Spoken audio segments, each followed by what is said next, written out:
bonsoir. Merci d'être venus. Merci d'être venus si nombreux. Je vais essayer de faire une introduction pas trop longue, de manière à ce qu'après, après la présentation de ces messieurs, on puisse faire circuler le micro et on puisse répondre le mieux possible à vos interrogations. Donc, qu'est-ce qui nous amène ici? Il nous amène un projet qui est un projet important, puisqu'il s'agit de la rénovation et de l'embellissement de notre rue principale, qui est l'avenue de la République, et qu'on appelle aussi communément le front de mer. Donc, c'était une chose qui nous tenait à cœur, et c'est une chose que nous avons entrepris. Donc, comment on a procédé pour travailler sur cette rue? D'abord, on a souhaité, en début de mandat, construire un projet de territoire. Pourquoi? Parce que faire un mandat municipal, en notre sens, c'est se projeter sur l'avenir, c'est avoir une vision de l'avenir de la ville, qu'on a à travers le PLU, qu'on a à travers tout un tas de politiques que l'on met en place, notamment politique touristique, politique viticole, politique de la construction, bien entendu, mais aussi c'est avoir une vue d'ensemble sur l'avenir de notre ville. Donc il est important qu'on puisse faire un projet de territoire. Dans le projet de territoire, bien entendu, figure la rénovation du front de mer. Donc le front de mer, nous avons souhaité aussi que cette rénovation, elle va se faire par tranche, bien entendu. Donc il n'est pas question de faire tout le front de mer dans sa totalité d'un seul coup, ça sera par tranche. Par contre, il nous paraît important de ne pas faire de rafistolage et de faire les choses au coup par coup. Et de faire les choses un petit peu avec les humeurs du moment. Il nous paraissait important d'avoir une vision d'ensemble sur l'architecture et le style qu'on voudrait donner à ce front de mer, à cette avenue principale. C'est pour ça que dans un premier temps, nous avons fait faire un diagnostic par les étudiants de l'IUT d'urbanisme de Perpignan, de manière à ce qu'ils nous donnent un diagnostic sur ce front de mer. Puis après, nous avons lancé un appel d'offres à candidature, où nous avons eu tout un tas de cabinets qui ont candidaté, et dans la totale clarté, nous avons choisi un cabinet, c'est ces messieurs qui ont été choisis. Nous avons confié ce diagnostic sur ce front de mer. Sur ce front de mer, nous avons plusieurs thématiques que nous avons à aborder. Il s'agit de la réglementation de la circulation des piétons et des personnes handicapées, des personnes en mobilité réduite, et bien entendu l'embellissement de la ville et aussi le problème d'éclairage public. Donc le front de mer, je le redis, c'était l'avenue principale de Bagnols-sur-Mer. Tout le monde passe au moins une fois dans la journée, quand il veut sortir de Bagnols, quand il veut rentrer de Bagnols, passe par le front de mer. C'est un lieu de passage, c'est un lieu d'échange. C'est aussi une route départementale. C'est aussi un espace piéton. C'est aussi un espace qui est ouvert aux cyclistes. C'est aussi l'accès à la plage. C'est aussi un emplacement où il y a des livraisons. C'est aussi un emplacement où il y a les bus à 1 € qui arrivent, donc qui amènent tout un tas de visiteurs et qui permet aussi à des gens de Bagnols de sortir. Et c'est une rue, sur notre avenue principale. Et lorsque nous faisons des aménagements de rue, que ce soit la rue des Orangers, maintenant la rue Château, nous avons aussi des obligations par rapport à les mettre aux normes et accessibilité aux personnes en mobilité réduite et aux personnes handicapées. Sur les personnes en mobilité réduite, que ce soit les personnes malentendants, malvoyants, les personnes dont les personnes handicapées. Donc c'est une obligation. Nous avons aussi une deuxième obligation, c'est de sécuriser les arrêts de bus. Vous avez pu constater qu'on a dû faire déplacer un arrêt de bus, on va encore le faire déplacer pour la saison, parce que quand les bus sont en face, ça pose un bouchon et c'est dangereux par rapport aux piétons. Donc nous ne sommes pas tout à fait dans les clous, il faut qu'on arrive à sécuriser les arrêts de bus, notamment les bus à 1 €, qui sont bien pratiques, que tout le monde emprunte, enfin, en tout cas beaucoup de personnes empruntent, et qu'on puisse avoir des couloirs dédiés, et que les passagers puissent monter et descendre du bus en dehors de la circulation. Donc j'en ai parlé par rapport aux handicapés, et c'est aussi un espace, lorsque nous refaisons des rues, c'est un espace aussi sur lequel nous devons réfléchir à notre consommation électrique, donc ce qu'on appelle le développement durable. Et nous avons d'ailleurs à ce sujet un plan qui va être proposé au conseil municipal incessamment sous peu, justement d'économie par rapport à l'éclairage public. On a un éclairage public qui sont anciens, d'autres qui ne sont pas adaptés, d'autres qui sont maintenant interdits. On éclaire beaucoup le ciel, peu les rues, on éclaire beaucoup en pleine nuit. Donc, il y a toute une problématique par rapport à l'éclairage public. L'éclairage public, le chiffre, c'est entre 250 et 300 000 € budget de la commune. Donc si on peut réduire de 40%, 50%, comme l'ont fait d'autres communes, la consommation. Bien sûr, on ne pourra pas le faire d'un seul trait de baguette magique, il va falloir faire des investissements. C'est un projet qu'il faut réfléchir, mais c'est un projet important. Ce qui veut dire aussi, c'est que l'éclairage de ce front de mer qui est nombreux et qui n'est pas satisfaisant, parce que si on le regarde, et il a fallu qu'on y aille avec ces messieurs pour qu'ils nous mettent le doigt là où ça fait mal et pour montrer un petit peu, il y a des endroits qui sont super éclairés, il y a des endroits où il y a plusieurs éclairages et il y a peu d'éclairage, il y a des zones d'ombre aussi sur ce front de mer. Donc il y a aussi à revoir cette problématique de l'éclairage public. Donc il y a beaucoup de choses qui se passent sur ce front de mer, et c'est toutes ces réflexions, tout ce travail qu'ont fait ces messieurs qui vont vous présenter, et après qu'on aura l'occasion de discuter ensemble. Voilà, je vous remercie, et j'en passe la parole. Bonsoir. Donc, j'ai préparé une petite présentation donc, sur l'écran. Pour des raisons techniques, je vous parle un peu dans le dos, parce que je vais regarder les deux côtés en même temps. Donc, je vous propose une petite présentation qui va se dérouler en 9 points environ. Donc, d'abord, je vais vous expliquer le contexte, tel que nous, on l'a perçu. Ensuite, je vais vous expliquer comment est constituée l'équipe de maîtrise d'œuvre et comment on travaille. Ensuite, je vais vous proposer de vous expliquer comment on perçoit la question de l'espace public et toutes les contraintes qui sont autour. Ensuite, je vais vous faire un petit état des lieux, tel que moi j'ai vu les choses avec l'équipe de maîtrise d'œuvre. Je vous montrerai tel que nous on perçoit les contraintes et les atouts du site. Ensuite, je vous montrerai le projet, évidemment, ce que tout le monde attend. Je vous expliquerai un peu les plus-values qu'on peut apporter, le travail un peu sur les terrasses, le budget, les matériaux, etc. Et puis un peu sur le planning. Voilà, donc le contexte. Vous connaissez Bad News beaucoup mieux que moi, c'est un site formidable, exceptionnel sur le plan rien que de sa géographie, avec une baie très très belle ouverte à l'est, la mer, la montagne, et juste derrière les collines qui descendent, et puis cette rivière qui vient au milieu et qui a constitué cette très belle plage. Et il y a globalement la volonté de réaménager, comme on vous l'a expliqué, donc c'est cette rue qui a plusieurs fonctionnalités, comme on vient de le dire, mais ce projet-là, il ne vient pas tout seul, il vient globalement dans un projet de territoire qui a été étudié en amont. Il s'associe à un projet qui est le renouvellement du PLU. Il y a eu des études énergie dont on vient vous de parler avec les étudiants de l'école d'urbanisme. Il y a ces problématiques qui sont étudiées aussi par la communauté de communes de mise aux normes, etc. avec la ville. Et puis, il y a eu une succession de travail à proprement dit sur le front de mer. Donc d'abord, il y a eu ce diagnostic préalable, les études de programmation. Puis nous, on est arrivé, on a proposé de faire donc un plan guide sur l'ensemble du front de mer, depuis le Cap, les Arcades, jusqu'au laboratoire Arago. Puis ensuite, on est arrivé à faire cette étude détaillée sur la partie entre les Arcades et la Baillerie. Puis ensuite, il y aura le projet vraiment de réalisation entre la place Basser et la Baillerie, ce qui fait qu'on aura à la fois un plan d'ensemble pour une vision d'avenir et à court terme, ce qu'on doit vraiment réaliser. Le programme qui nous avait été proposé, sur lequel nous avons travaillé, ça consistait à reprendre effectivement une dizaine de grandes thématiques, faire de ce lieu un lieu remarquable qu'il est déjà, mais qui a été beaucoup dégradé au fil du temps, retrouver une belle promenade sur l'ensemble du front de mer, relier les espaces du front de mer avec ceux du centre-ville et des commerces qui se trouvent juste derrière. Ensuite, il y avait l'idée de sécuriser, d'apaiser, de rendre plus agréable la voirie urbaine et moins routière, de redonner évidemment un peu plus de place aux promeneurs, aux familles, mais aussi aux touristes, aux enfants. Il fallait revaloriser, remonter l'attrait du centre-ville, donc le moderniser un petit peu, lui donner peut-être plus d'unité, parce que lorsqu'on arrive pour la première fois, on voit qu'il y a encore beaucoup de désordre, beaucoup de choses qui ne sont pas très cohérentes parfois. Évidemment, intégrer les PMR, penser un peu aux deux roues, mais quand je dis deux roues, c'est vélo, mais aussi les deux roues motorisées, parce qu'on voit que c'est l'une des solutions d'avenir.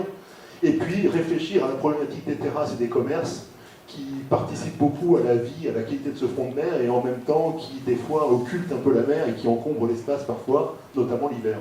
Parce que vous avez une problématique, comme tous les lieux un peu balnéaires, c'est qu'il y a plusieurs temporalités.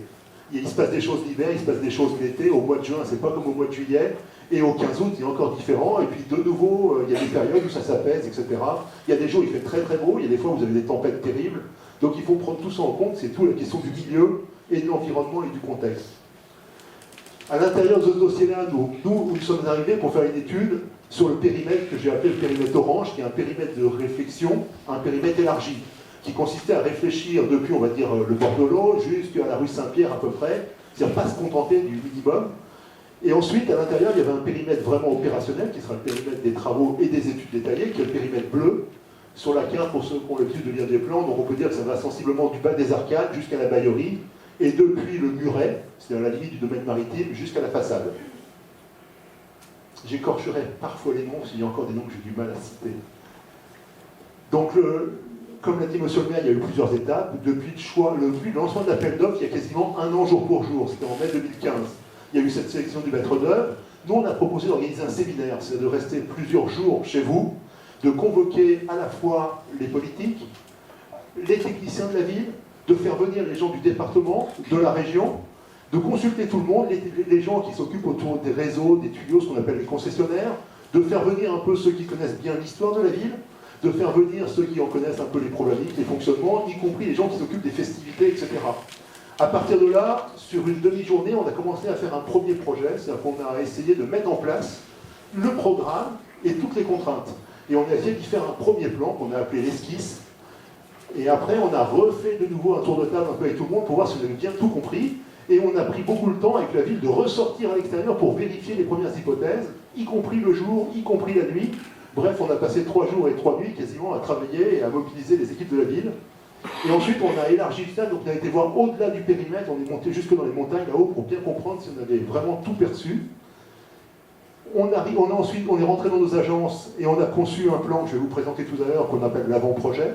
Donc c'est un plan qui sert à fixer à la fois tous les éléments de programme, à dimensionner les choses et à les chiffrer, et qui permet déjà de déterminer un peu les conditions dans lesquelles on pourrait faire les choses, et qui permet de faire des vrais choix. Ensuite, il restera 4 grandes étapes. L'étape où nous, une fois que les choses seront validées, auront été présentées, où les gens auront fait leurs amendements en quelque sorte, 149.3, on mettra au point un projet technique, c'est-à-dire qu'on finira de dimensionner les choses dans le détail jusqu'en les plus petits détails. Ensuite, il y aura cet été la consultation des entreprises. Puis ensuite, à partir de l'hiver, on en parlera tout à l'heure, le chantier, et j'espère dans une bonne année, l'inauguration du réaménagement du front de mer. Alors je vais aller assez court sur les enjeux, parce qu'on les connaît bien. Il y a toute cette problématique à la fois méditerranéenne, pyrénéenne, cette ville qu'on appelle la lumineuse, donc cette problématique de la lumière, le jour, la nuit, le soleil, le vent. Il y a aussi toute une culture locale qui est quand même pas celle que je rencontre ailleurs, avec des hommes, une façon de travailler le sol, un terroir, un produit. Il y a un rapport à la mer, un rapport à la terre qui est très intéressant. Il y a des enjeux un peu sous tous les angles ici, plus que dans d'autres villes. Il y a des enjeux de société, d'identité, de valorisation des choses. Il y a des enjeux de promotion du territoire, parce que vous avez un rapport aussi avec le tourisme qui est très important. Et vous avez des enjeux écologiques, et évidemment des enjeux économiques, parce que si on fait ces investissements, c'est aussi pour avoir un peu un retour à moyen long terme. C'est pour les gens qui vivent là, mais c'est aussi pour les gens qui viennent de temps à autre. Ensuite, comment on a procédé? Donc il y a eu la sélection d'une équipe. L'équipe, elle est constituée, elle est multiple. Il y a des gens plutôt sur la conception, des concepteurs, des gens qui ont des idées, qui ont des envies, qui perçoivent des choses. Et puis il y a des techniciens qui viennent nous aider à mettre tout ça en musique. Donc il y a des architectes, des urbanistes, des paysagistes et des éclairagistes dans l'équipe de conception. Il y a les ingénieurs évidemment qui y participent, et il y a une équipe plus d'ingénierie, des ingénieurs, des techniciens, des économistes et des spécialistes qu'on peut appeler au fur et à mesure suivant le problème qu'on a à traiter, qu'il soit électrique, de réseau, d'hydraulique, etc. Et ça nous permet comme ça d'avoir une équipe assez, qu'on a appelée pluridisciplinaire, qui normalement cerne tous les sujets et qui nous permet de mener à bien nos études.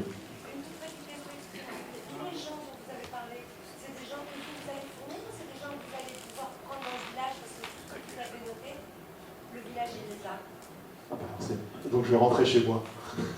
Non, je poserai des questions après. Ouais. C'est de dérouler ce monsieur et après vous intervenez pas quand vous voulez. Donc le projet s'organise dans un rapport entre le maître d'œuvre, celui qui conçoit, et le maître d'ouvrage. Le maître d'ouvrage s'est organisé autour de 3 comités, un comité de pilotage qui est piloté par le maire, puis 2 comités techniques en fonction des sujets qu'on a à traiter.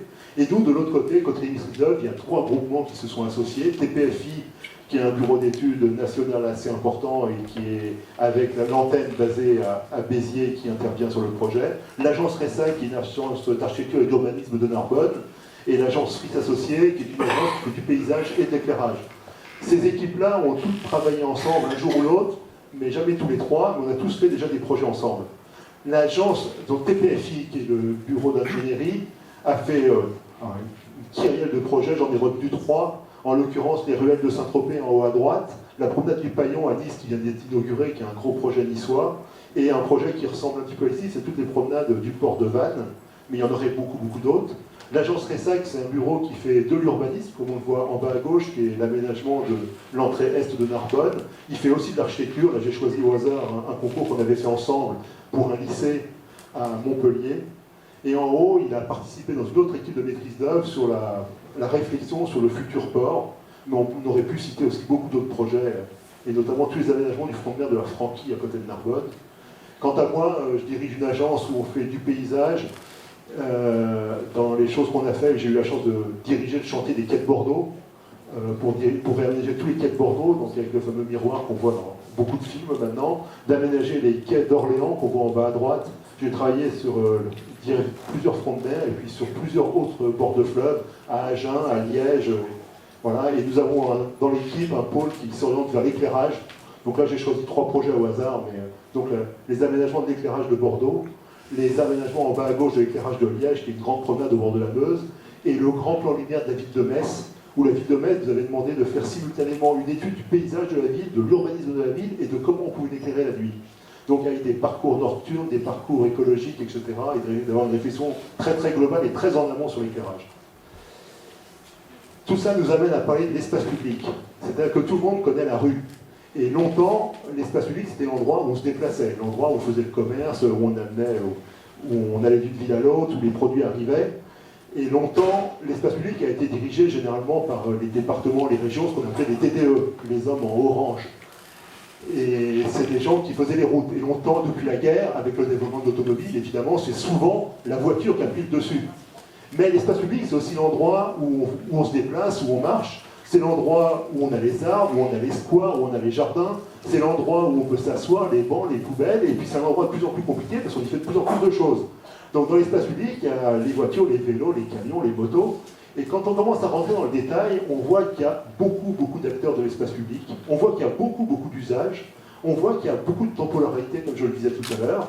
On y voit, il y a des piétons, des vélos, des motos, il y a des camions, des autobus, et des fois même on a des surprises, parce que je vois des villes où des fois on propose des défilés de chars d'assaut, ailleurs c'est des trottinettes, bref, des rollers qui revendiquent un bout d'espace public. Et puis un jour on est en landau, un jour on est enfant, un jour on est en poussette, un jour on est ado, on se déplace en vélo, le lendemain on est adulte, on se déplace en voiture ou en moto, puis après on est plus ancien, puis des fois on finit en fauteuil roulant, mais même jeune, parfois on peut l'être. Des fois, on est handicapé par la vue, puis des fois, il y a des animaux. Bref, je pourrais faire une liste à l'après-vert de ce qu'on peut faire dans l'espace public. Et puis, l'espace public, c'est le jour, la nuit, l'été, l'hiver, quand il fait beau, quand il fait mauvais. Donc, il ne faut pas que ça glisse, il ne faut pas que ça chauffe trop, il ne faut pas que ça brûle, il faut que ça se nettoie facilement. Et dans l'espace public, il y a tout un tas d'acteurs. Donc, moi, j'ai dit, c'est un peu comme dans D'Artagnan, c'est un pour tous, tous pour un, quoi. Et puis, tout le monde en veut un bout. Et pourtant, un jour, on est d'un côté de la barrière et l'autre on est de l'autre. C'est-à-dire qu'un jour, on est commerçant. C'est-à-dire qu'on possède un commerce, on aimerait avoir le meilleur avantage, c'est avoir beaucoup de stationnement devant chez soi pour que les gens viennent. Puis le lendemain, on est vacancier, on va dans une autre ville et on aimerait que ça circule facilement. Un jour, on est habitant et puis un jour, on est architecte de la ville d'à côté. Bref, on se retrouve des fois d'un côté ou de l'autre de la barrière. Donc voilà, on peut être acheteur, commerçant, on peut être touriste, artiste. Et puis après, il faut rajouter toutes les problématiques d'entretien parce qu'il faut le penser, le concevoir, mais après, il faut le gérer. Donc il faut le laver, le nettoyer, le réparer, réintervenir, le modifier, le transformer. En fait, l'espace public, c'est jamais vraiment figé, quoi. Depuis Haussmann, on avait fait une grande avancée sur qu'est-ce que c'est que la rue. Avant, on y jetait le pot de chambre, hein, et puis il y avait au milieu un caniveau. Après Haussmann, on a mis les égouts, le gaz, l'eau, l'électricité sous la route, et on a commencé à faire rouler des chariots sur les pavés, on a mis des bordures, on a commencé à embellir avec des arbres, des grilles, des bancs, etc. Et puis depuis, on veut faire des terrasses, on veut faire le feu d'artifice, on fait des manifestations, on fait des défilés, on fait toutes sortes de choses. Voilà, il y a des carnavals, et donc il y a des moments où la rue elle devient un peu piétonne, des fois elle est très bonne routière. Un jour c'est un camion qui transporte un train qui passe parce qu'on fait un convoi exceptionnel, une très grosse grue ou un bateau, et puis le lendemain on met tout pour les vélos parce que c'est la fête du vélo.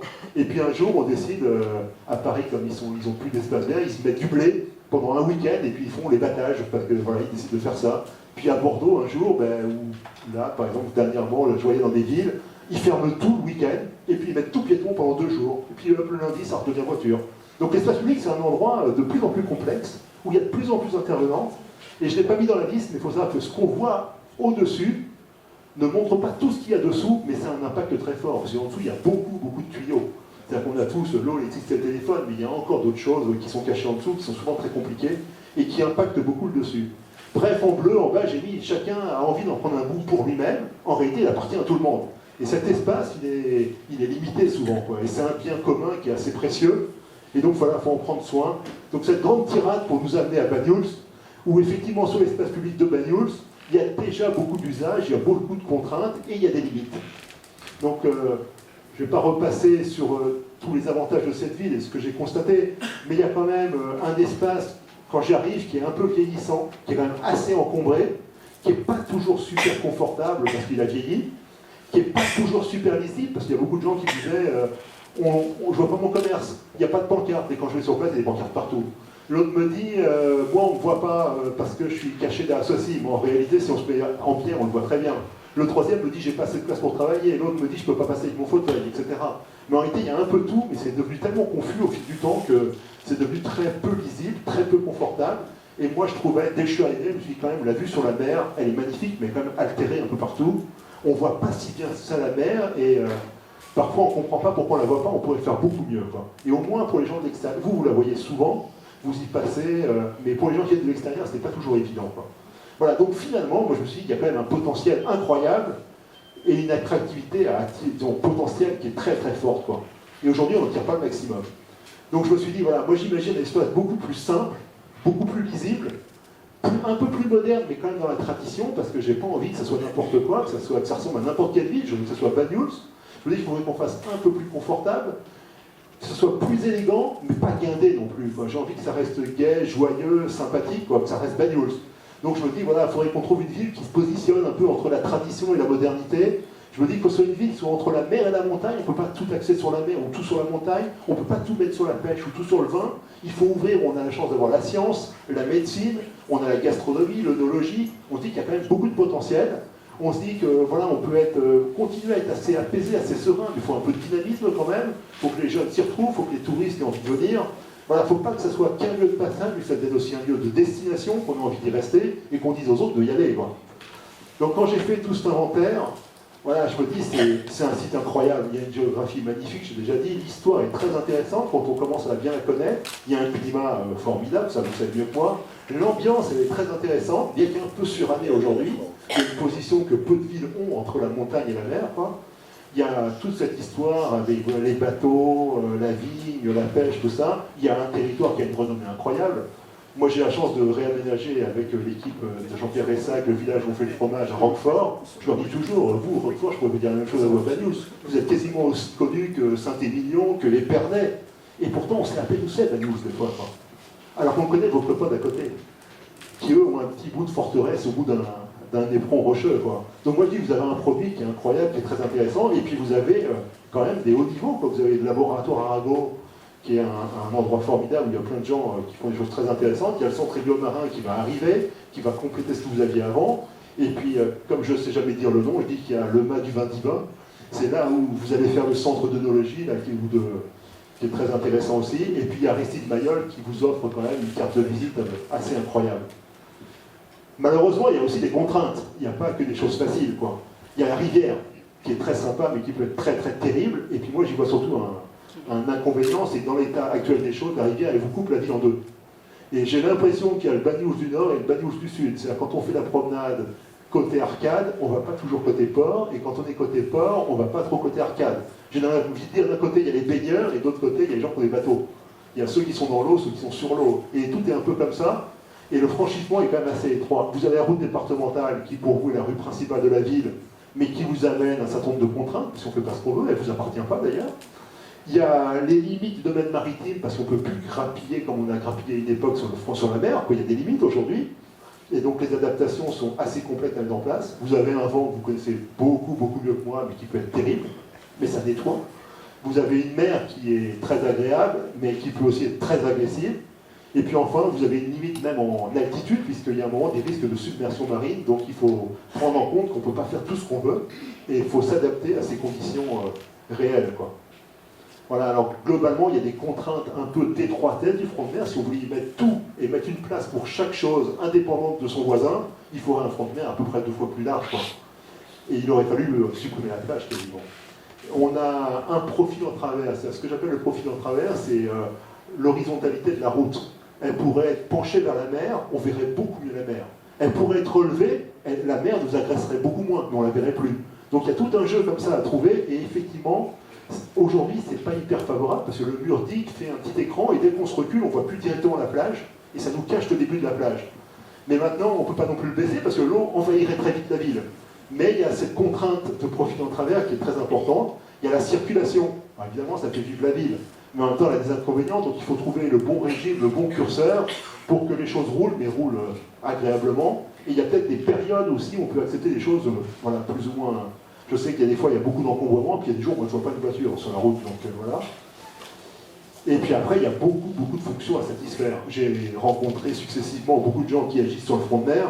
C'est vrai que chacun a des besoins, et ça, c'est pas facile. Et puis il y a tout ce qui ne se voit pas en dessous, il y a des réseaux assez anarchiques. C'est-à-dire qu'on peut. Les réseaux du front de mer, ils ne sont pas exactement sous la route, pas exactement sous les trottoirs, il y en a un peu en biais, en travers. Il y a des choses assez étonnantes, mais c'est l'histoire qui veut ça. Et puis après, il y a comme d'habitude un budget qui est limité. Et moi, on m'a donné des règles du jeu, et puis il faut que je les respecte. Et donc, c'est comment on règle les choses pour rentrer dans ce cadre-là. Donc après, je vous épargne des photos sympathiques, parce que vous les connaissez. Et donc, nous sommes arrivés au projet. Donc, comme l'a évoqué le front de mer, comme l'a évoqué le maire, pardon, et comme j'ai dit tout à l'heure, on a commencé par faire un séminaire où on a commencé un premier plan, une première esquisse qu'on a fait sur place ici, en contrôlant toujours avec les gens qui étaient intéressés si on ne se trompait pas. On a abouti à faire un premier plan, que je passe assez vite parce que vous allez le voir mis au propre au fur et à mesure, en positionnant les choses, en commençant à caler les éléments qu'on appelle du programme et les attentes des uns des autres. Puis ensuite, nous sommes rentrés chez nous. Pendant ce temps-là, le géomètre a fait un relevé très précis de chaque chose du front de mer, c'est-à-dire la position des arbres, des routes, des bordures, des caniveaux, des avaloirs, des grilles, de tous les gens qui occupent le front de mer. On a tout relevé en position XY, et aussi en altitude, de telle sorte qu'on puisse faire un projet très précis sur la base de ce qui existe, et que l'on puisse éventuellement conserver un certain nombre de choses, pour ne pas dépenser inutilement. Ensuite, on a fait une reconstitution de tous les réseaux qui sont cachés en dessous. Donc je vous épargne les tuyaux les uns les autres, mais c'est vrai que quand on s'approche, il y a quand même des tuyaux assez gênants. Et moi, par exemple, à chaque fois que je veux planter un arbre, je réfléchis pour savoir si en dessous, il n'y a pas un égout, il n'y a pas un câble, un gaz, etc. Et donc, des fois, l'aménagement extérieur, c'est un peu le spectre de ce qui est caché dessous, quoi. Et comme on ne peut pas tout remettre à neuf, ça serait trop facile. Et donc, nous avons abouti à un premier plan. Je rentrerai un peu plus en détail tout à l'heure, où on a repositionné donc à la fois tout ce qu'on conservait, tout ce qu'on modifiait et toutes les fonctions qu'on a réajustées pour arriver à un plan d'ensemble qui là est sur le secteur d'études, c'est-à-dire depuis les arcades à droite du dessin jusqu'à gauche, jusqu'à la baillerie. Mais en réalité, on a étudié jusqu'au laboratoire à gauche, je vous montrerai tout à l'heure. Et ensuite, on a installé ce plan d'aménagement des matériaux, etc., se superpose avec le plan des fonctions. Donc on a étudié les endroits où en gris passent les voitures, en orangé où passent les voitures d'une autre manière, en le mini-golf, les espaces verts, les plantations, les terrasses en violet plus foncé, en bleu certains stationnements en zone bleue, en vert, etc. Donc chaque chose a une fonction, une place. On l'a présenté à la ville et aux techniciens, et on a réajusté ce plan-là une fois, et c'est le plan que je vais vous présenter aujourd'hui. Donc c'est un plan qui a été esquissé ici, qui a été mis au point une première fois, qui a été déjà corrigé sur le plan des usages, des fonctions, parce qu'on a fait quelques commentaires. Et ensuite, moi je vous présente donc l'état d'avancement des choses que l'on va développer pour aller de la consultation des entreprises. Donc sur le front de mer, on voit qu'il y a 3 espaces assez différents. Donc il y a l'espace qui se trouve au-dessus des arcades, qui fera l'objet des études ultérieures, mais que j'ai voulu traiter dès à présent dans l'analyse. Aujourd'hui, on est à gauche. C'était d'abord une route qui a été construite sur le rocher. Vous en connaissez l'histoire. Après la guerre, on a construit les fameuses arcades pour empiéter un peu, pour faire une route correctement dimensionnée. L'État a fait ces travaux-là. Il a mis une route à 2 fois 2 voies, avec de l'éclairage très très haut, comme on le faisait à l'époque, pour éclairer la route. Et puis pour faire joli, on a mis des candélabres de l'autre côté, avec des boules là. Et puis on a mis du stationnement. Et un garde-corps. Et moi, quand j'arrive ici, je me dis, c'est quand même bizarre. On se stationne du côté de la mer. Et quand j'arrive à Bagnoul, qu'est-ce que je vois? Je vois une rangée de voitures. Et de l'autre côté, j'ai une muraille de rochers très belle, mais n'empêche que je vois rien, quoi. Donc moi, j'ai suggéré une chose très très simple, assez peu coûteuse. J'ai proposé qu'on inverse les choses et qu'on stationne les voitures du côté de la montagne, pour faire simple, du côté de la ville, et que de l'autre côté, on libère l'espace, qu'on y mette quand même une bordure un peu digne de ce nom pour se protéger un petit peu. Et on a proposé de mettre tout l'éclairage du côté de la ville pour ne pas éclairer les maisons et pour éclairer vers la mer, de telle sorte qu'il y ait moins de gêne. Et on a mis toutes les fonctionnalités de la ville, tout ce dont on a besoin, les poubelles, etc., tout côté mer. Ce qui fait que normalement, lorsqu'on arrivera à Bagnoul, déjà on pourra trouver les places de stationnement immédiatement, à sa droite, sans traverser la route. Et ensuite, en descendant, on verra tout le paysage de la ville, de la commune, tout de suite à votre gauche, avec toute l'ouverture sur la baie qui est très belle, là. Et ensuite, on va y revenir plus tard, on a aménagé tous les passages piétons qu'on a mis aux normes handicapées. On a remis l'éclairage, comme on l'a évoqué tout à l'heure, en supprimant les fameuses boules à vapeur de mercure qu'on n'a plus le droit d'employer, avec de l'éclairage beaucoup plus optimisé, beaucoup plus économe, et surtout à des hauteurs beaucoup plus piétonnes, de telle sorte que ça ne ressemble plus à une autoroute ou à une grande route nationale, mais que ça ressemble à déjà une rue un peu de ville, quoi. Je vous expliquerai après. Ensuite, il y a une deuxième séquence que tout le monde connaît, c'est la séquence des terrasses. On va dire que sur environ 250 mètres, on a les restaurants qui sont sur le front de mer, et de l'autre côté, on a des commerces qui sont en pied des façades. On a une route au milieu, et donc c'est ce qu'on voit ici en bas. On avait les immeubles qui sont à la gauche de l'image. On avait ensuite souvent des vérandas de commerçants, ce que les gens appelaient les premières terrasses. On avait des fois des tables qui sortaient dehors le long des platanes, là. On avait un petit espace qui avait été prévu pour y faire les livraisons. Ensuite, on avait une route à 2 voies, parfois des aires de stationnement, de machin, il y avait tout un bazar, vous verrez, des fois c'est très très large. Ensuite, on avait une circulation le long de la route, c'est-à-dire qu'on circulait le long des voitures. Et ensuite, les restaurateurs s'étaient calés côté mer pour essayer de mettre les terrasses disponibles. Moi, quand j'arrive à Bagnoul, je me dis c'est quand même bizarre, je ne peux même pas marcher au bord de la mer. Et le maire, qui lui avait déjà ressenti les choses, avait installé avec les services un platelage bois. Mais ce platelage bois, il ne peut ne marcher que l'été, parce que la mer l'arracherait. Et tout le monde le trouve très bien. Et moi, je me dis, c'est quand même dommage de ne pas avoir une promenade continue toute l'année, même si elle n'est pas tout le temps large, mais au moins qu'en hiver, on puisse se promener au bord de la mer, et que l'été, on ait une double promenade entre le haut et le bas. Après, je me dis, il y a un muret anti-vague. Ce muret, il est un peu bas, il n'est pas très, très agréable, il est très technique. Je me dis, ça ferait un banc formidable d'un bout à l'autre. On pourrait s'asseoir soit pour regarder du côté du village, soit pour regarder du côté de la mer. Et donc, moi, je me proposais de transformer ce muret en banc et de se payer un banc de 300 mètres de long, quoi. Alors, je ne sais pas si c'est le plus grand banc des PO, mais ça serait déjà un joli banc, quoi. Voilà. Et ensuite, je me dis quand même, alors il y a moins de commerçants qu'hier ici, donc je peux me permettre, mais franchement, les installations des terrasses, c'est assez moyen, quoi. Et puis alors, c'est moyen des fois l'été, mais en l'hiver, c'est encore plus triste. Et je me dis, arrivé à Bagnoul, bon, j'ai enlevé les voitures qui cachent la vue sur la baie, mais après, j'arrive, j'ai toutes les terrasses qui, des fois, sont à moitié vides, à moitié bâchées, avec des sols tous différents, un jour en terre cuite, l'autre en bois, l'autre en moquette, et puis j'ai du Mico, du Coca-Cola, je me dis, c'est quand même dommage. Donc je me dis, je vais négocier avec les commerçants pour qu'on mette un peu plus d'unité. Mais eux, ils ont besoin de place quand même pour travailler, pour vivre. Donc il faut que je leur trouve de la place. Et puis moi, je me dis, ça serait bien de circuler au côté mer, mais il faut qu'ils puissent continuer à circuler un peu côté restaurant, parce qu'ils ont des points de livraison, de transport, etc. Donc on s'est mis à négocier avec les gens du département pour essayer de recalibrer la route départementale, la 914, et on a négocié avec eux jusqu'à la rendre la plus étroite possible dans les calibres qu'eux autorisent. Donc on l'a descendu à 6 mètres de large.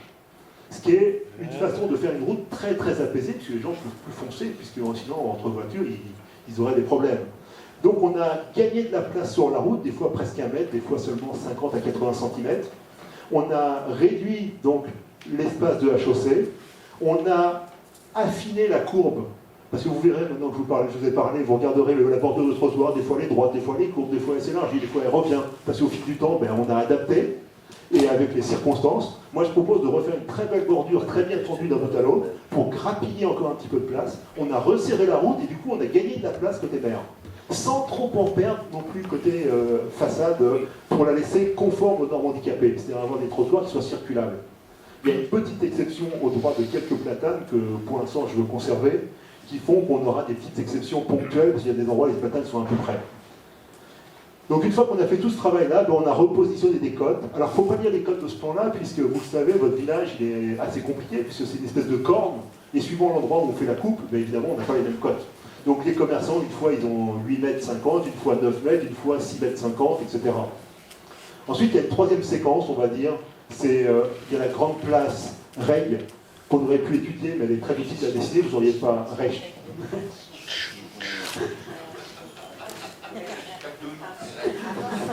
Vous pourrez me moquer de moi sur le Cap d'Oune aussi, j'ai du mal. Ah non, ça va. Mais moi, je viens du Mont-Saint-Michel, alors évidemment, je ne parle pas votre langue. Et donc, le deuxième sujet, c'était de réfléchir autour de la place Reich. Mais ça, je vous en parlerai plus tard en plan. Et ensuite, il y a toute la séquence au droit du mini-golf et de la mairie, où là, on avait à réfléchir comment on pouvait un peu améliorer les choses. On voit qu'au droit de la mairie, il y avait des voitures en épi, il y avait des voitures qui circulaient donc dans le sens de la longueur, mais sur une chaussée assez large. Et ensuite, on a des voitures stationnées en face. Au fond, il y avait des fois 4 lignes de voitures bord à bord.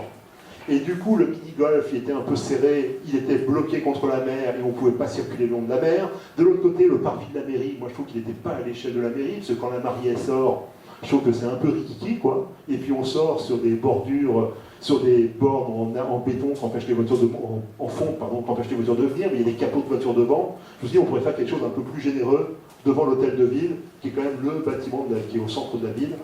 Voilà, et donc de fil en aiguille, on a travaillé, alors je vous passe très vite, mais on a étudié toutes les possibilités de faire des passages piétons, de faire des aires de stationnement pour les voitures. Et on a réfléchi à un dispositif où la chaussée de 6 mètres, elle serait bordée par une bande de 2 mètres de chaque côté, dans lequel on pourrait faire soit les abaissements handicapables, soit le stationnement, soit le taxi, soit des plantations, soit de l'éclairage, et d'y mettre, donc, bref, toutes les fonctions dont on a besoin. Donc Rémi a besoin d'une bonne incendie, on sait qu'on va la mettre à l'intérieur. Le facteur a besoin d'une boîte aux lettres, on sait qu'on peut la ranger là. Etc., etc. L'éclairage a besoin de bas d'éclairage, on sait qu'on peut les mettre là, les poubelles, etc. Et ça, moi, je le dessinerai pour les années à venir, et peut-être que dans 5 ans, on se dira, mais il manque une deuxième borne d'incendie, donc on saura où la mettre. On sait qu'il y aura peut-être un nouveau véhicule qui remplacera, je ne sais pas quoi, les voitures d'aujourd'hui, ben on saura où les ranger d'une manière ou d'une autre. Et puis si on a besoin, je ne sais pas quoi, de mettre des vélos en location, ben on sait qu'on doit les ranger là. On enlèvera quelque chose, on mettra autre chose à la place, ça sera un équilibre à trouver pour arriver à ranger tout le monde dans un bon ordre. Et pourquoi je range tout dans cette bande de 2 mètres? Parce que c'est une façon de protéger les promeneurs qui se promènent sur les espaces de l'esplanade. Et donc nous avons conçu comme ça, avec ces principes, un plan d'ensemble qui servira à la ville de guide pour l'avenir, depuis le Cap, merci, jusqu'au laboratoire Arago. J'en fais un jeu, parce que je sais très bien le dire maintenant. Et donc après, alors vous avez un plan qui est assez propre, qu'on pourrait penser presque figé. En réalité, c'est parce que tout simplement il est fait à la machine, à l'ordinateur, donc les choses sont déjà assez précises. Quand on repart du jeu de boules là-haut, on a rétréci la chaussée, on a passé donc les voitures le long de la colline, on va aménager des traversées piétonnes au droit des entrées dans le village, avec des traversées piétonnes légèrement surélevées qui vont permettre aux personnes à mobilité réduite de passer comme ça, sans faire des descentes et des montées, et en étant strictement réglementaire. Ça va ralentir légèrement les voitures, ça ne va pas faire des dodanes cassants, mais ça va faire des plateaux surélevés qui vont obliger les gens de descendre. Comme ces plateaux-là, ils ont la longueur, ils sont plus longs qu'une voiture, ça ne fera pas l'effet d'habitude où je plonge, je monte, je plonge, je monte, là. Voilà, tout à fait en haut, on se propose de démonter les petits murets qui entourent les arbres, là, et de reconstruire un joli muret d'un bout à l'autre pour protéger les voitures des chutes dans le virage et pour protéger les gens qui viennent pique-niquer. Parce que les militaires, ils avaient choisi là, ce point-là, c'était pas un hasard, c'est le plus beau point de vue sur la ville. Donc eux, ils y avaient mis un canon. Nous, on essaiera d'y mettre une espèce de zone d'orientation un peu plus tard, dans quelques temps. Ensuite, on a fait la descente, on a essayé de gérer le système des poubelles, des passages piétons, etc., mais ça, on doit rediscuter encore. Ensuite, on a imaginé donc un deuxième passage en bas, juste avant la place Basser. On a imaginé une possibilité de réaménager à terme la place Basser en rangeant les arrêts de bus, en replantant un petit peu. Alors, pas des gros arbres pour cacher la vue, mais quand même. On a imaginé d'organiser, alors là, il y a encore sur ce plan un petit défaut, c'est qu'on n'a pas mis certaines places bleues qui doivent exister, elles ne sont pas bien dessinées. On a essayé de replanter un petit peu, de remettre des aires de livraison en dehors des aires de commerce. On essaie de remettre des places bleues, on essaie de remettre des places pour les riverains. On a essayé de re-ranger, on a tourné autour des conteneurs de ramassage centralisés, on a essayé de mettre des choses pour les vélos et pour les motos, et on va essayer de remettre de l'éclairage un peu digne de ce nom à l'intérieur du tunnel, parce que c'est quand même un accès à la plage qui est très intéressant. Voilà, et quand on tourne à descendre, on arrive dans le secteur donc, des restaurants. Donc on a conservé toutes les terrasses, parce qu'on a dit que ce n'était pas possible, pas réaliste de tout démonter et de remonter pour changer les sols en dessous. On a aménagé une bande de circulation pour les personnes à mobilité réduite. On a une bande de 2 mètres dans laquelle on pourrait faire des choses. Alors on dit que, voilà, suivant les usages, on pourra mettre des vélos, fleurir un peu, ou laisser comme ça, mettre quelques tables. Donc tout ça, ça sera ajusté. On a essayé de trouver une formule pour les restaurateurs qui nous semble une formule raisonnable, où on essaie de leur retrouver un équilibre entre les surfaces commerciales et en même temps le fait que tout le monde puisse circuler. Donc on est parti d'un principe que pour faire revivre la rue Saint-Pierre, il faut trouver une connexion entre la mer et la rue Saint-Pierre. Entre la mer et la rue Saint-Pierre. Et donc on a essayé d'aménager des passages piétons, des franchissements au droit de chaque ruelle. Et surtout, je vous montrerai tout à l'heure, on essaie d'imaginer des points de vue de telle sorte que quand on est rue Saint-Pierre, quand on descend dans les ruelles, en face on voit l'eau. C'est-à-dire qu'on ne voit plus comme aujourd'hui Nico ou le marchand de bière. L'idée, ça serait d'avoir au moins un débouché sur la mer, de telle sorte que voilà, le commerçant qui se trouve dans la ruelle ou qui se trouve rue Saint-Pierre et le commerçant qui sont face à la mer, ils ont un peu des choses en commun. Et les touristes, les acheteurs peuvent se promener un peu mieux qu'aujourd'hui. La conséquence, c'est qu'on cherche, on en parlera tout à l'heure sur les terrasses, à trouver une règle commune d'usage et de fonctionnement de ces espaces-là, sur un principe assez simple, c'est que le commerce qui est en façade ici a le droit d'avoir la même largeur sur la terrasse. Voilà, avec à peu près le même matériel que son copain d'à côté. De telle sorte qu'il n'y ait pas une surenchère de celui qui aura le plus gros néon, le plus gros drapeau, la couleur la plus voyante, pour se faire remarquer plus que son copain. Donc c'est trouver un peu cet équilibre. Ensuite, autour de la place Reich, on a imaginé, donc, compte tenu de la qualité des revêtements de sol et de ce qui s'y passe déjà, les restaurateurs qui fonctionnent assez bien, toutes les fêtes que vous faites ici, on s'était dit que faire des dépenses ici, c'était peut-être pas le moment. Il fallait mieux réinjecter l'argent où c'était le plus utile. Donc nous, on se propose de démonter une petite partie sur les rebords pour refaire l'éclairage, parce qu'il faudra passer quelques réseaux, mais de recompléter les revêtements de sol de la même manière, qui sont des sols très chers, très coûteux, donc on en garde une grande quantité et on en refera un petit peu au bord pour garder l'unité. Et en face, on va refaire une grande esplanade dont on vous parlera tout à l'heure. Donc ça c'est un peu bizarre parce que j'ai superposé des choses existantes et des choses nouvelles. Donc moi ça me sert à comprendre, vous des fois ça vous complique un peu la vie, parce que là vous voyez par exemple le passage piéton ancien et le passage piéton qu'on propose. Vous verrez ici, il y a le passage piéton ancien et le passage piéton qu'on propose. Donc ça permet d'expliquer aux gens, avant on traversait ici, devant on traversait légèrement en biais ici, mais le franchissement sera beaucoup plus court. Là vous faisiez quasiment 8 mètres pour traverser la chaussée, là il n'y aura plus que 6 mètres. Et ainsi de suite, et puis on va essayer de réamener. Là, la route était bloquée ici, on va l'amener jusque là. Le virage se fera plus lentement, les gens iront moins vite, etc. Le giratoire a été un tout petit peu resserré, mais dans les limites du possible, etc., etc. Et ensuite, on arrive à la séquence de la mairie dont je vous ai parlé tout à l'heure. Donc nous, on propose d'élargir un peu le parvis devant l'hôtel de ville, d'améliorer le parvis devant l'office du tourisme, d'en profiter pour rendre l'office du tourisme accessible au PMR des centres auxasois par un jeu de marche. Et en fait, on profite de la rampe qui monte vers le pont pour amener les PMR à la hauteur du sol, parce qu'il est surélevé aujourd'hui. On se propose de réaménager le mini-golf autour dans une espèce de partenariat avec l'exploitant actuel. C'est-à-dire qu'aujourd'hui, c'est un mini-golf dans un jardin, mais le jardin est complètement fermé sur lui-même. Nous, on se propose de le réouvrir pour en profiter plus l'hiver et de réorganiser un peu les espaces. Et notamment, moi, je propose... On a le jardin qui est l'arrière de l'hôtel de ville, on a l'entrée de l'hôtel de ville avec les grandes transparences, et c'est vrai que quand on sort de l'hôtel de ville, on a envie que la mariée en face, elle ait un débouché, quoi, et qu'elle ne vienne pas se bloquer sur le mini-golf. Donc, et quand je dis la mariée, c'est tout le monde, un préfet aussi. Donc l'idée, ça serait de faire une place un peu ouverte dans l'axe du mini-golf, sous les grands pins qui sont magnifiques, là, d'avoir le mini-golf plutôt réorienté, dont la partie jeu, réorientée autour de la petite maison qu'il a aujourd'hui avec ses équipements, et d'avoir plus un jardin un peu plus jardiné encore, plutôt au nord, côté office du tourisme, et de dégager une promenade le long du muret tout du long. Donc ça nous permettrait d'avoir une promenade complète le long de la mer qui vient doubler la promenade en bois qu'on a l'été. Ensuite, ce dont je vous ai assez peu parlé, mais qui est aussi le centre du programme, c'est toute la partie chaussée. Va rester une chaussée assez traditionnelle, tout à fait au nord dans la descente des arcades et tout à fait au sud au niveau du pont. En revanche, à partir de l'hôtel de ville jusqu'à la fin des terrasses, on va remonter, alors quand je dis remonter c'est de 10 cm, hein, mais la chaussée sera au même niveau que les trottoirs. Et on aura juste une petite bordure qui va permettre d'arrêter l'eau quand il pleut, les orages normaux, et on fera écouler l'eau dans le bon sens. Mais l'idée, ça serait que les piétons pourraient traverser presque en tous sens. C'est-à-dire qu'on va mettre des passages piétons réglementaires, principaux, quoi, désignés au bon endroit, mais peut-être que si tout se passe bien au fur et à mesure dans l'avenir, on pourrait déclarer qu'on est au-delà même de la technique qu'on appelle zone 30, qui est au code de la route un système où on limite la vitesse.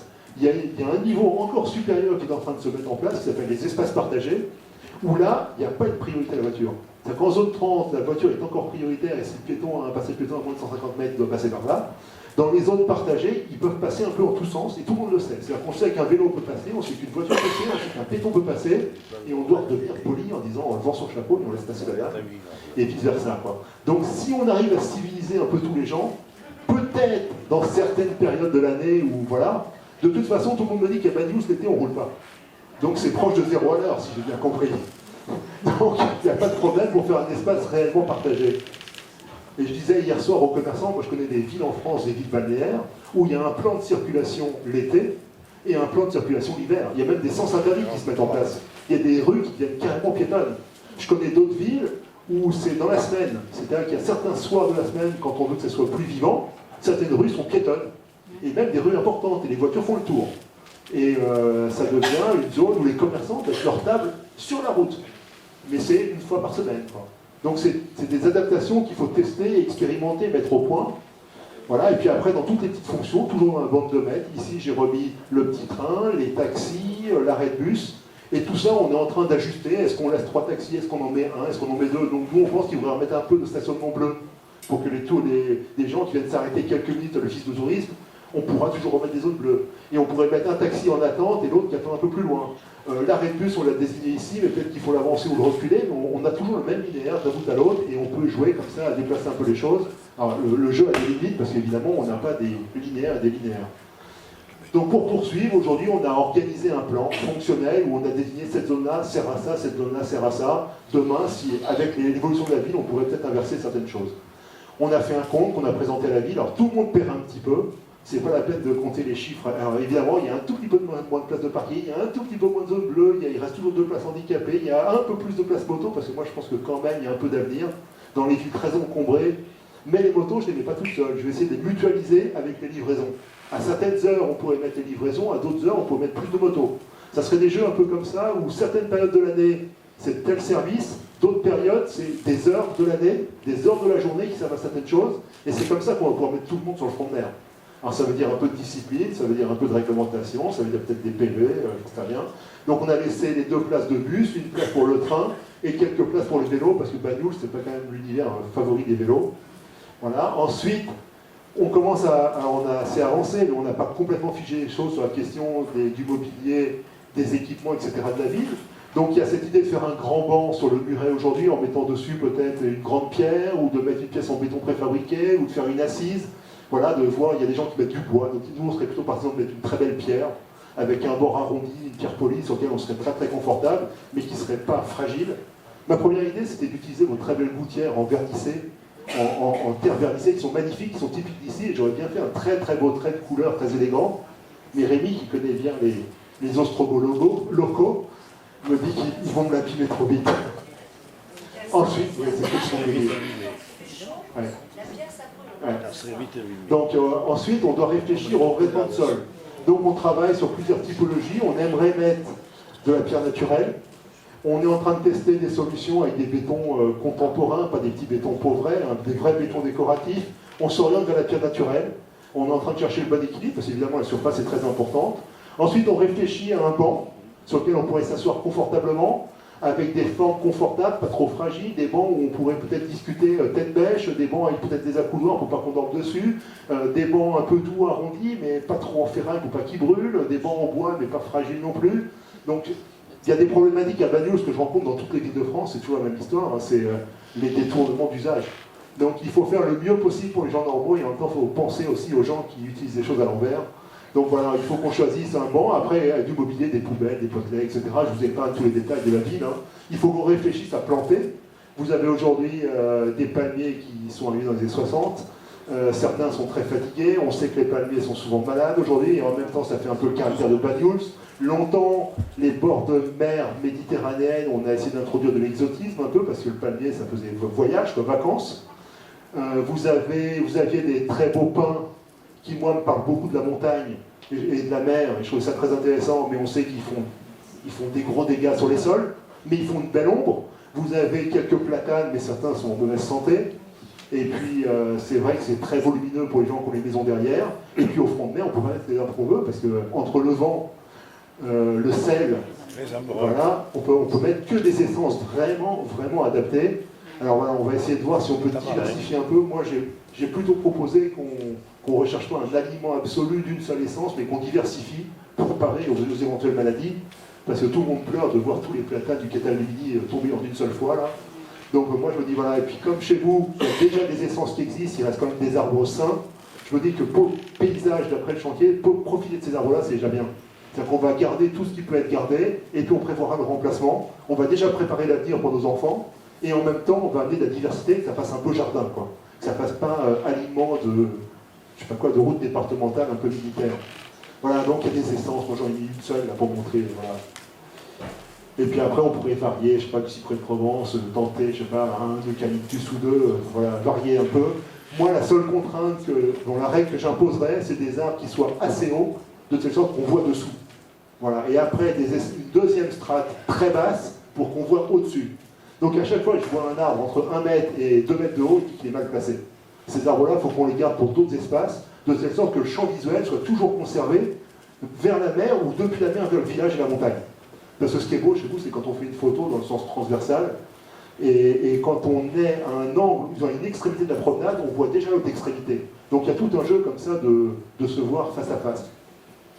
Puis après, il y a du fleurissement, d'accompagnement, des choses à faire en plus. Il y a tout un parcours à réfléchir en accompagnement du travail que vous avez déjà engagé sur les promenades Aristide, sur les sculptures que vous avez sur place. Il y a les gens qui travaillent sur le laboratoire Arago qui voudraient aussi faire un parcours scientifique. Donc on peut réfléchir peut-être à des choses qui seraient inscrites dans le sol, des sortes de pavés, des choses comme ça, qui accompagneraient les mouvements des gens avec des jeux incrustés à l'intérieur. Voilà. Après, il y a le cas du mini-golf. Donc aujourd'hui, le mini-golf, c'est une tradition, il est là depuis très longtemps, tout le monde a joué un peu au mini-golf, il est un peu vieillissant, donc on va essayer de voir comment on peut le réadapter. Alors on peut faire les choses les plus traditionnelles, les plus simples, on pourrait aller vers des choses plus complexes, mais plus coûteuses. Voilà, moi il y a des tonnes d'exemples de mini-golf, de toutes sortes, de toute nature. Et puis après, il y a le cas des terrasses, où il faut qu'on trouve une esthétique, une façon de faire. Alors aujourd'hui, on est en train de réfléchir à une charte de qualité, où on donnerait des règles communes à tout le monde, des obligations pour certains éléments, et d'autres libertés pour d'autres, un peu encadrées, et puis des choses complètement libres. Alors pour partir très vite, on se dit que les protections solaires, elles devraient avoir la même forme pour tout le monde. Les protections au vent, elles pourraient être identiques pour tout le monde.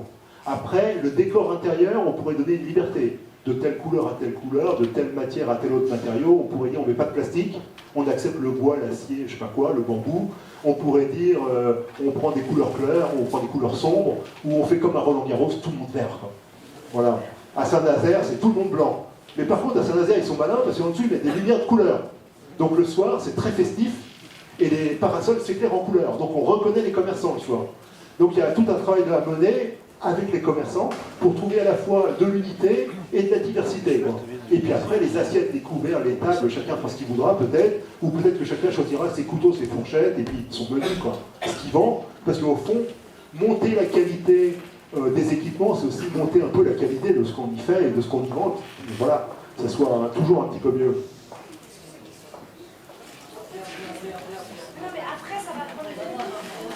Donc je vais faire assez court sur les restaurants, mais bon, on a fait un long exposé, mais moi ce que je voudrais attirer votre attention, c'est sur le fait qu'en face des restaurants, là c'est l'hiver, on devine la mer. Mais dès que l'été, dès que ça fonctionne, c'est tout bouché, tout fermé, et on voit plus rien, c'est un mur. Dans l'autre sens, on voit les gens au fin fond là-bas de la rue Saint-Pierre qui se plaignent, qui disent moi, les gens viennent pas chez moi. Donc c'est comment améliorer cette relation transversale entre les deux. Et puis quand on exagère, on s'aperçoit qu'en face du passage piéton, on ne peut même pas passer. Donc on ne peut pas aller à la mer, sauf à faire tout le tour des restaurants. Donc c'est comme si on disait aux gens, allez directement, alors je ne désigne pas le blabla, ni son voisin le corsaire, mais le fait est qu'aujourd'hui, les restaurateurs, ils veulent se montrer, et il y a une espèce de surenchère entre eux, et si on pouvait apaiser le jeu, ça serait très bien.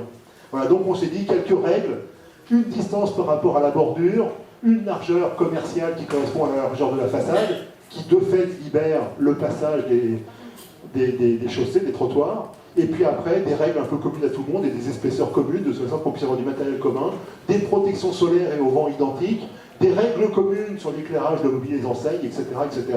Et nous, on a trouvé un exemple à Narbonne, qui n'est pas très loin d'ici, qui a aussi des problèmes de vent, de pluie, etc., où ils ont des éléments télescopiques. Alors pour des limites, évidemment, ça ne résiste pas à un vent de 300 à l'heure, ça ne résiste pas à un camion qui recule dedans.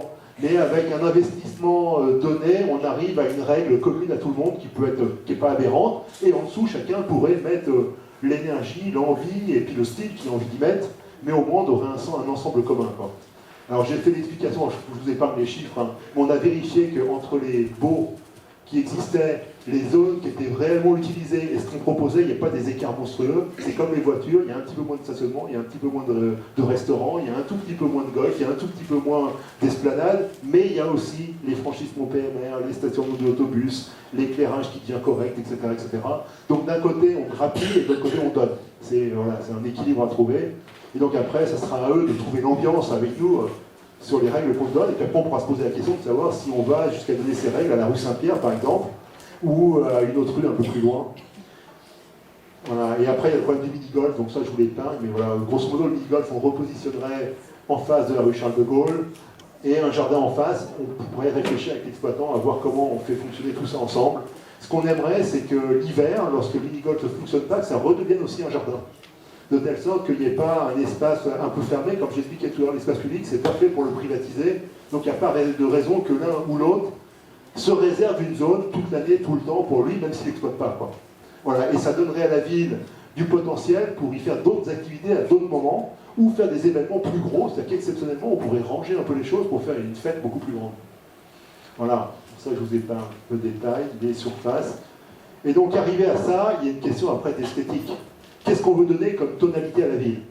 Je ne suis pas en Bretagne où on vit dans le granit et dans l'ardoise bleue, je ne suis pas en Alsace où on vit dans les colombages, je ne suis pas dans la montagne où on vit avec les lauses et puis la pierre, voilà. Je ne suis pas sur l'île de Ré où j'ai des petites maisons blanches avec des toits bleus, je ne suis pas sur Santorin, etc. Donc moi, quand je regarde la ville, il y a quand même grosso modo une grande tonalité qui se dégage, c'est la tonalité de la terre, la tonalité de la pierre, et qui est un peu dans ces tons un peu terreux, rouille, etc. Donc moi, je me dis que c'est un peu cette famille-là, donc je regarde la pierre des arcades, je regarde les rochers, je regarde la même vue de haut, je regarde vos vignes, je regarde les routes un peu anciennes, les chemins, les escaliers, etc. Et donc se dégage un ton un peu comme ça. Quand je regarde des sols, je me dis que les sols devraient être dans ces tonalités un peu, c'est-à-dire assez clair pour que ça soit lumineux, mais en même temps pas trop, pour pas que ça soit éblouissant, il ne faut pas que ça soit trop salissant. Le mobilier, je me dis qu'on n'est pas obligé de faire technique Corten, rouillé, etc. Donc je dis qu'il y a des pas faire vieillot. Donc il faut trouver une esthétique qui aille avec, et je me dis qu'il y a une palette de couleurs qui se dégage autour de ces gris, que nous on appelle des gris chauds, quoi. Et après, voilà, quand je regarde les sols de Banyuls, il y a d'abord le sol de la plage qui est très présent, il y a des sols que vous avez fait avec la pierre schisteuse locale, vous avez des sols avec les marbres locaux des Pyrénées, alors je ne sais pas si c'est des proches ou ils viennent de l'autre bout des Pyrénées, mais c'est des marbres des Pyrénées. Vous avez des zones un peu comme ça en briques, avec ce qu'on appelle des porphyres d'Italie, du Trentino. Et donc on voit toute cette palette de matériaux qu'on revoit ici, et on voit de nouveau qu'on est dans cette tonalité un peu. Voilà. Et moi je me dis que ce qui doit faire la nouveauté à Banyuls, c'est que c'est très apaisé, très simple, et c'est ce qui se passe dessus qui va donner le peps à la ville. C'est pas parce que je vais mettre des sols rouges, bleus, jaunes que ça devient bien. C'est parce que tout va être harmonieux, élégant et assez discret, et qu'on va pouvoir faire des très belles fêtes dessus et attirer du monde. Et je me dis que c'est dans ce jeu un peu de modernité, tradition, ça dans le ton, mais contemporain. Pour attirer des gens, pour faire des fêtes contemporaines et pour préparer l'avenir de demain. Et après, dans le mobilier, voilà, quand je regarde, vous avez déjà Aristide qui est dans ces tons, qui se marie très bien avec la pierre, la promenade d'Aristide.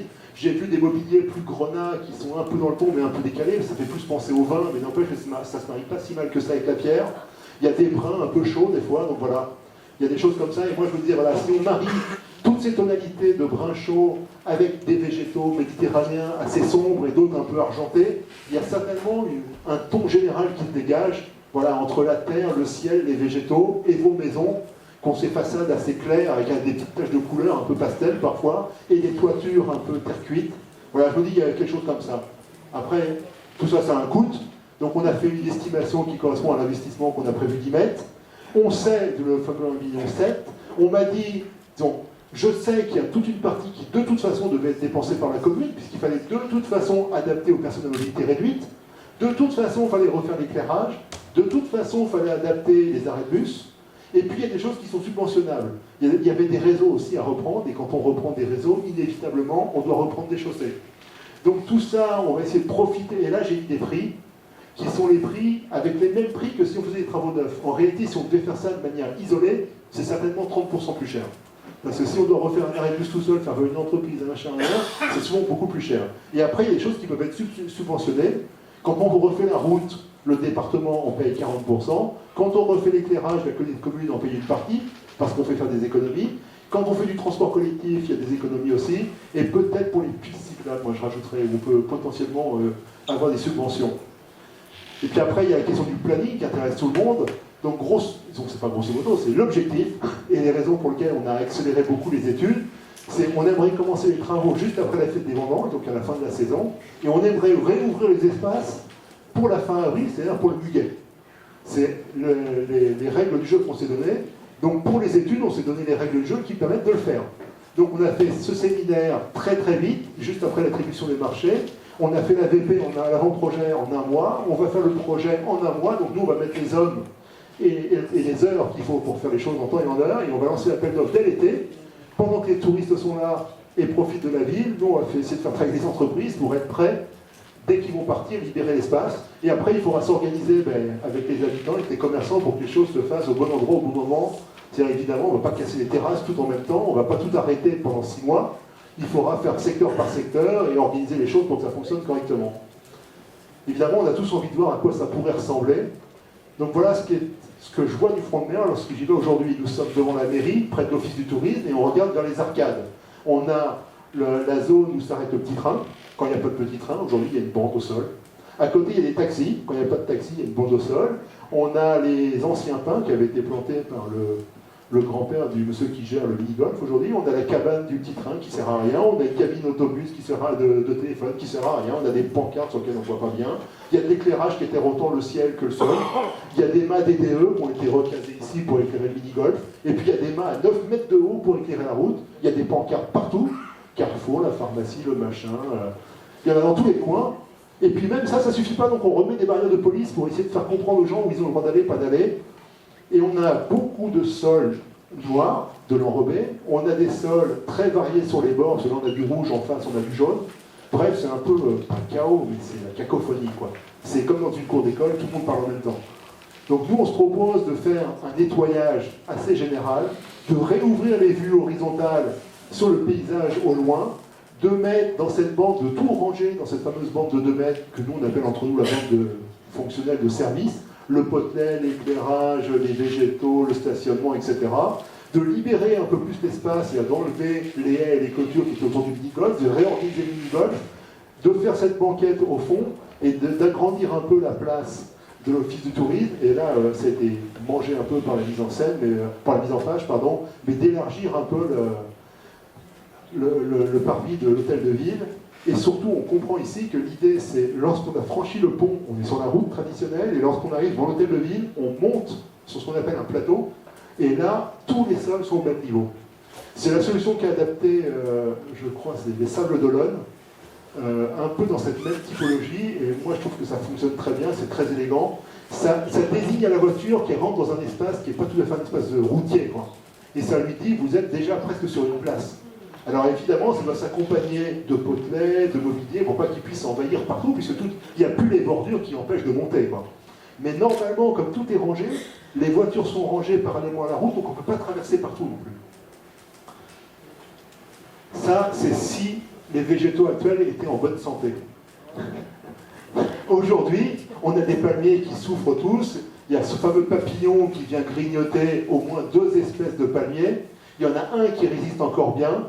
Donc on se pose la question aussi de est-ce qu'on les remplace à chaque fois qu'il y en a un qui meurt? Est-ce qu'on diversifie? Voilà, il y a quand même un peu à réfléchir. Ensuite, on peut regarder en avançant. Donc je me suis placé sur la plage. Je suis devant l'espace du canon. Je regarde toujours vers les terrasses des restaurateurs. Là, j'étais dans une zone où on pouvait circuler. Vous aviez le mur brise-vaille, mais qui n'était pas très confortable. Vous aviez de l'éclairage qui était posé dessus. Pourtant, ça ne fait pas bon ménage, normalement, avec l'eau. Vous aviez le canon qui est avec un énorme socle, plus une avancée autour du canon, plus une protection devant. Et on s'aperçoit que tout ça, c'était assez peu fluide. Et les bancs, on les avait mis à l'avant, donc on avait encore réduit la promenade. Et derrière, on avait fait des jardinières sur lesquelles les gens montaient, s'asseyaient. Bref, ça poussait pas très bien, tout ça. Et on avait des végétaux qui, bien qu'ils soient très entretenus, ben, ils empêchaient de voir quoi que ce soit, puisqu'ils étaient à hauteur de vue. Donc on les avait taillés assez proprement, mais il y avait les troncs, les feuillages là-haut, et tout ça faisait que voilà, tout était très très bouché, quoi.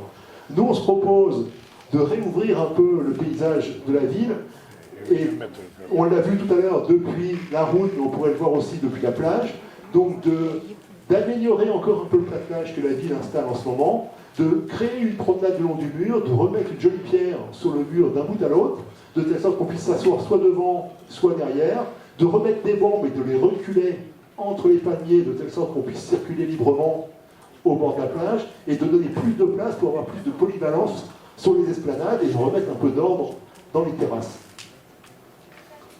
Quand on regarde au point de vue un peu plus au nord encore, et qu'on regarde cette fois vers l'hôtel de ville, vers le laboratoire Arago, on est sensiblement place Basser. Donc on est à l'extrémité du premier secteur de travaux. On regarde cette fois vers le sud. Donc là, on avait des jardinières, parce qu'on n'avait pas planté dans le sol. On avait des séparateurs au milieu qui prenaient de la place. Il y avait du stationnement, on avait mis quand même, en plus des protections, il y avait de la signalétique, des pancartes de nature différente, de l'éclairage routier payé par l'État, des pancartes, des interdictions, des petits arbres, des grands arbres, et puis il y avait toujours les restaurateurs qui, eux, des fois sont occupés, pas occupés. Donc nous, on se propose de remettre un petit peu d'ordre. Alors, évidemment, il n'y a pas toujours les fleurs, peut-être qu'ici, avec certains habitants, il faudra renégocier pour remettre un peu de place bleue, peut-être qu'on mettra les places bleues derrière ou devant, on ajustera encore. Mais l'idée, ça serait de regagner un tout petit peu de place sur les trottoirs et plus de confort sur les trottoirs et plus de continuité, surtout d'avoir des passages plus courts, piétons plus courts. Dans cette bande de rangées, on le voit ici, les vélos, l'éclairage, la signalétique, les fleurs, les poubelles, etc.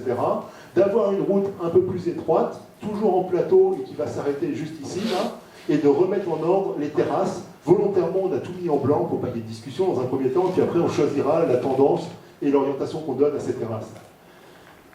Quand on prend de la hauteur et qu'on regarde l'ensemble du paysage, vu depuis un petit drone qu'on a fait monter au-dessus de l'Office du tourisme, donc on retrouve l'aménagement qui partira à terme depuis le haut des arcades jusqu'ici à la Baillerie. On retrouve ici la place Reich, le mini-golf, l'Office du tourisme, l'hôtel de ville, la place des terrasses, les restaurants et les commerces, et la place Basser qui se trouve en bas, et le début de la promenade Aristide qui se trouve ici. Et donc nous on se proposait d'amener le niveau voilà, d'exigence et d'aménagement sur l'ensemble du secteur avec un plateau, donc si je répète un peu tout ce qu'on a dit depuis le début, un plateau apaisé, partagé qui démarrait au droit d'hôtel de ville, donc on va dire quasiment au droit d'office du tourisme, jusqu'à la place Basser, de conserver le platage bois, quand je parle, donc évidemment on ne touche pas la plage, on ne touche pas la mer, on conserve le platage bois et même parfois on l'agrandit un peu pour ne pas faire des digues et des algues autour des choses, là, comme on le faisait aujourd'hui. On reculerait un peu le canon, on verrait si on peut en diminuer l'impact du socle. On essaierait d'améliorer un peu la place devant l'Office du tourisme. Évidemment, on améliore le parvis d'hôtel de ville. La place Reich, on en conserve la structure principale, mais on l'améliore sur les côtés. On refait les bordures d'un bout à l'autre pour que ce soit beaucoup plus fluide, beaucoup plus simple. On organise le stationnement, les services, les fonctions au bord de la route, soit d'un côté, soit de l'autre, suivant ce qu'on peut faire.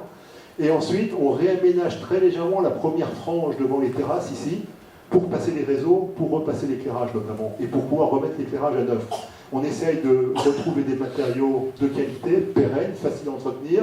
On essaye de gérer des mobiliers neufs, plus unitaires que ce qu'on a aujourd'hui, ce qui n'empêchera pas de récupérer le mobilier pour le mettre ailleurs en ville, par exemple. Et donc on devrait un projet d'ensemble qui aurait beaucoup plus de simplicité, beaucoup plus de lisibilité, et normalement beaucoup plus de cohérence, et je l'espère bien, beaucoup plus d'attractivité. Donc pour ce... J'ai fait la blague hier, donc je la recommence aujourd'hui. Si vous voulez vous jeter à l'eau et poser des questions, mais je vais repasser la parole à M. le maire.